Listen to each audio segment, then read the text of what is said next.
তো আসসালামু আলাইকুম বন্ধুরা।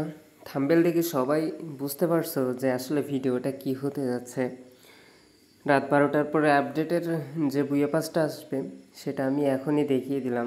এটা অন্য একটা সার্ভার থেকে ভিডিও করা, জাস্ট বুয়া পাসটা কী আসছে এটা দেখার জন্য আমি ভিডিও করছিলাম।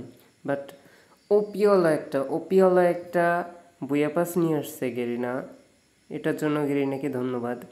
যাই হোক, আপনারা একটু বুয়া পাসটা একটু দেখেন, আর কে কে নেবেন এটা অবশ্যই কমেন্টে বলবেন। আমি তো অবশ্যই নিব। ইমোটটা দেখেন ভাই, ইমোটটা কত একটা জোস একটা ইমোট। আর এর মেল যে বান্ডেলটা, এর বডিটা না মানে আসলেই জোস একটা বডি। দেখেন তো এটা কেমন হয়েছে, মানে আসলে একটা জোস একটা বান্ডেল। তো এটা কে কে নিবা সবাই একটু কমেন্টে বলো, আর আমি ইউটিউবে নতুন, সবাই আমাকে একটু সাপোর্ট করবা। আসসালামু আলাইকুম।